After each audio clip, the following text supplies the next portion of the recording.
Hi guys, welcome to another Divi video.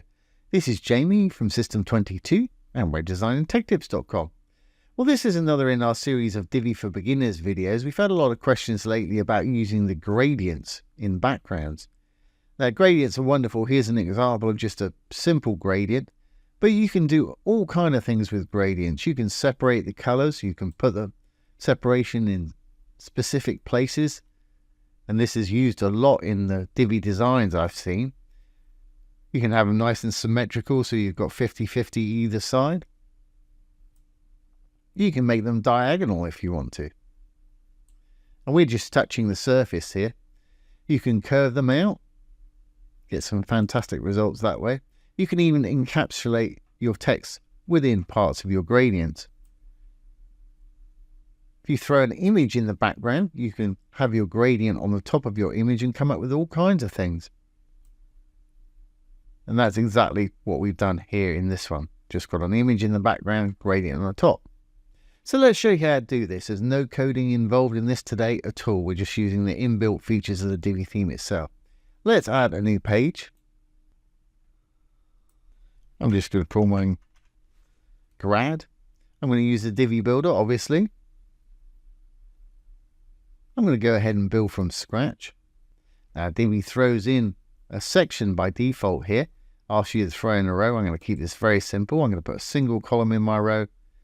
And for our example, let's just use a little blurb module here.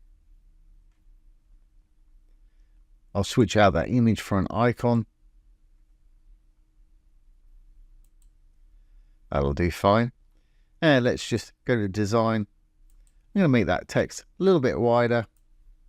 Centralize it. It's okay dark for the moment. I might want to change that when we add our gradient. Let's make that title a lot bigger. Yeah, let's capitalize it, make it semi-bold perhaps. I actually want the content to spread out. With a blurb module, it's got a fixed width. You can change that under design. Sizing. Here we've got the content width, 550 pix is the default. I want it to use up 100% of the available space. So I'm going to put in 100 and the percent sign. And as you can see, it's stretched out. Great, so we've got a little example section there. I'll just add a bit of padding to make it bigger. Let's add 15 viewable height on the top perhaps. That'll do. Yeah, let's give it the same on the bottom. Okay. Well, we've got something on our page there. Now let's add a gradient. And you can add gradients to rows, to your modules themselves, and to sections, obviously. I'm going to go into the section. Always find backgrounds under content. If I click on this, it takes us to the background. We've got color, gradient, which we'll be using today, background image, background video, background pattern, and background mask. And you can blend several of these together, get some amazing results. And we'll be doing a little bit of that with an image in a little while. So let's go ahead and add a gradient. I'm going to go to background gradient. I'm going to hit the plus to add a background gradient. Now by default, it just adds two colors for you. To edit the colors, just click on the color themselves. That will take you to the color field. When you've had enough, click on the next one. It'll take you to that color field. You can change it. I'm going to leave them just as they are at the moment. Now you can add stops anywhere you want. You can have loads of different stops with different colors, for instance. Let's go to about the 50% mark. You'll see a little plus there. And it's added that stop. I'm going to click on the color. Let's make that white perhaps. To get rid of one, just right click on it. Remove gradient stop. Fantastic. Now that's a basic gradient. Like I say, you can have all kinds of different things. You can have it linear, which is in a line going from one to the other. You can have it circular. So one color starts here and it radiates out. You can change the position of it. I'm going to leave mine in the center as it was. They've got elliptical. As you can see, we've got an ellipse there. Might have wanted to choose some more contrasting colors to demonstrate that better. Well, let's just do that. Let's make that a red perhaps. You can see the blue and the red difference there, a little bit better. We've also got a conical. You can make all kinds of different shapes with. Now you can change the actual direction Let's put it back on linear. At the moment it's 180 degrees, each on top of each other. You can just flip it around by moving this. Well, of course, you can type in a value right here. And you can increment up and down. Get little arrows there if you want to fine tune. And if you do something you don't like it, just select it, delete it. It'll go back to the default for you. Now, as I mentioned earlier, you can completely separate these colors. Let's take them to halfway. To do that, just left click on one of your stops. I'm going to bring mine up to halfway, 47, 48 for 9, 50%. I'm going to do exactly the same for the other one. Look what happens. It totally separates those colors. Now, if we go down here, we can change the direction of it. Get some nice little angular gradients going on. You can put it in the middle of your logo. Like I say, you can fine tune. Or you can angle it to one side. To angle it to one side, I'm sure you're ahead of me. We can go over here, put it to wherever you want it. Maybe put it 30%. And do exactly the same for that one. And we got a nice little segregated blue section over there. Those are just a couple of the examples. Let's actually delete that and I'll put the default back in there. Now, as I mentioned before, you can merge these with images and what have you. So let's just take this down. I'm going to take it to about 50% again.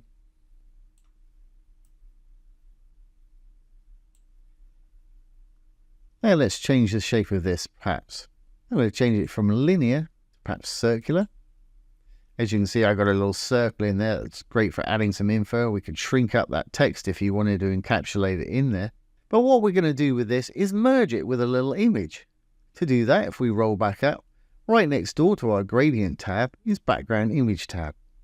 Let's just add a background image. And I'll throw something in there. As you can see, we've now got our background image and we completely lost our gradient. But if we roll down, we're still on the image tab, background image blend. If I flip that from normal to multiply, we've now got our gradient color over the top of this image right here. And you can get all kind of different effects. So I do encourage you to play around with these. You really can get some stunning things going on. Obviously, I'd want to change that text color. Luminosity I quite often use. That's really nice. Now, the other option, of course, is let's just take this away. Put it back to normal so we've just got an image there. If we go back to our gradient next door, right at the bottom, place gradient above the background image. Now, if I flip this to on, it's completely taking over that image. Now I want to see some of that image behind, and perhaps you just want to see it behind the blue. If you just want to see it behind the blue, let's just move our green out of the way there a moment. Blur it up a little bit. We'll select the blue color here. Once you select it, there's a variegated slider right here. If you take this down, that's the opacity. The more you take it down, the more of the image you're going to see behind there. Take it down all the way, you'll have no color at all. So you can just feed in what you want. And of course, conversely, if you wanted it just on the green part, I'm sure you know what to do. If I click on the green one now, let's tighten these back up. If I take this one down, you can see it just bleeding through the green part.